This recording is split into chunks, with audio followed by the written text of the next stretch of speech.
Audio Jungle.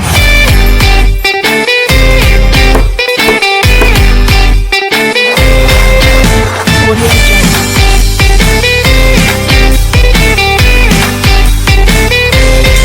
Assalamualaikum warahmatullahi wabarakatuh. Salam sejahtera bagi kita semua. Dosen pengampu mata kuliah Rekayasa Industri, Bapak Dr. Sarwa Magister Teknik, Ibu Irma Nofrianti Nasution, Sarjana Teknik, Magister Desain. Kami terdiri dari nama anggota kelompok 1. Jimmy Ferrucci Sinaga 2. Jovan Anugrah Waruwu 3. Firman Jega 4. Leli Asri Rahmadani Harahap 5. Zakaria Sakeus Sinaga. Pada video ini kami akan menjelaskan tentang proses produksi tiang listrik beton pracetak. Kami akan membahas tentang bahan, alat, proses atau cara produksi, dan instalasi pemasangan, dari proses pembuatan tiang listrik beton.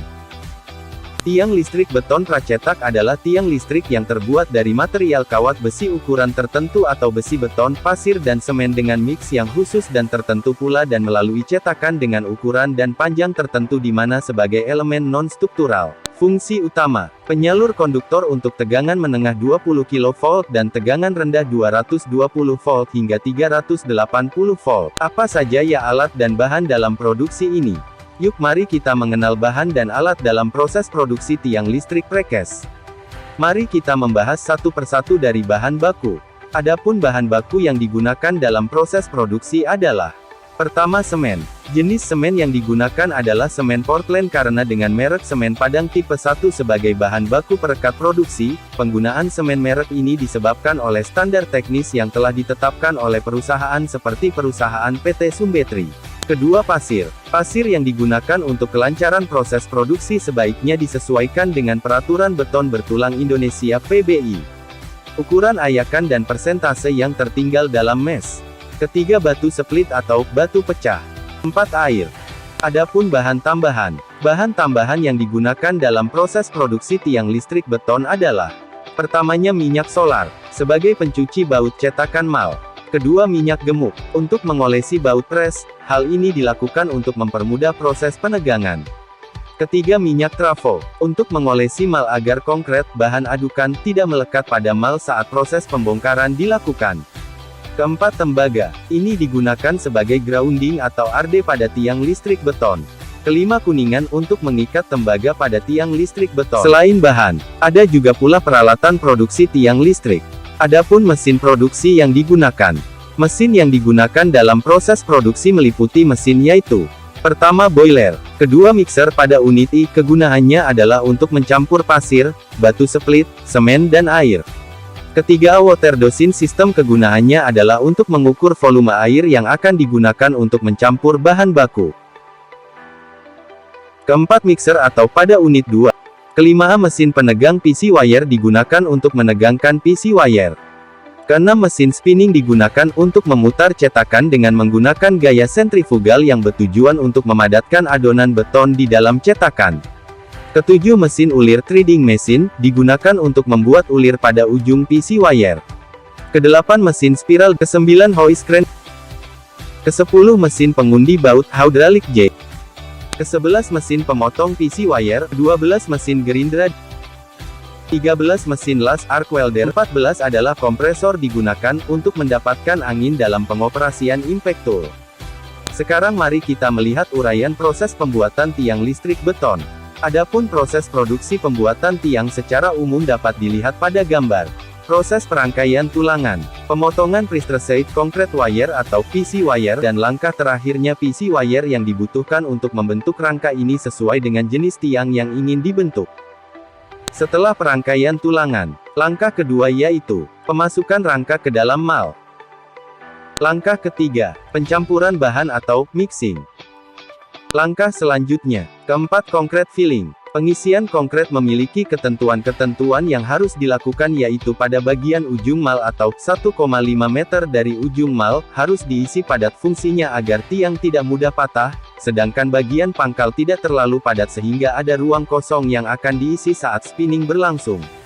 Kelima, penutupan mal. Keenam, stressing. Stressing adalah proses akhir pada PC wire. Langkah selanjutnya. Ketujuh, proses spinning. Setelah proses tracing dilakukan maka dilakukan tahapan selanjutnya yaitu proses spinning. Spinning adalah proses pemutaran cetakan mal yang bertujuan untuk memadatkan konkret dalam mal. Kedelapan, proses steaming. Ke-9, proses pembukaan mal. Ke-10, proses pemberian logo. Langkah ke-11, perendaman. Setelah tiang sampai pada lokasi perendaman maka tiang diangkut menggunakan krene menuju kolam. Tahap terakhir adalah finishing. Setelah waktu yang ditentukan di kolam perendaman tercapai, maka tiang beton diangkut menggunakan kren ke truk pengangkut tiang. Nah, setelah proses produksi tiang listrik beton lalu, tahu gak, bagaimana cara mendirikan tiang listrik beton yang sudah diproduksi tadi? Yuk, mari kita belajar bersama-sama. Cara memasang tiang listrik tersebut adalah sebagai berikut. Langkah pertama, sebelum Anda memasang tiang listrik beton Anda terlebih dahulu harus menyiapkan gambar rencana penempatan tiang. Langkah kedua, di setiap tempat yang akan didirikan tiang Anda harus menggali lubang. Langkah ketiga, apabila galian sudah siap maka langkah selanjutnya adalah mendirikan tiang listrik. Langkah keempat, Anda harus menanam 1/6 dari panjang tiang di bawah permukaan tanah. Kedalaman lubang sangatlah bergantung dengan panjang tinggi tiang yang akan dipasang. Langkah kelima, jika tanah berstruktur tidak padat lembek, Anda harus memasang bantalan, beton blok bagian bawah tiang agar bagian tiang yang tertanam dalam tanah tetap 1/6 panjang tiang. Langkah keenam, bagi panjang tiang 13 meter bagian yang terdapat di atas tanah yakni 10,2 meter, sedangkan untuk panjang tiang 11 meter bagian yang berada di atas tanah yaitu 9,2 meter, dan bagi panjang tiang 9 meter bagian yang terdapat di atas tanah yakni 7,5 meter. Sekian, proses produksi dan pemasangan tiang listrik beton pracetak. Dapat kita tarik kesimpulan bahwa tiang listrik beton terbuat dari bahan material kawat besi berukuran tertentu atau besi beton pasir, maupun semen yang dipadukan menjadi satu dengan mix khusus melalui cetakan yang dengan ukuran dan panjang tertentu.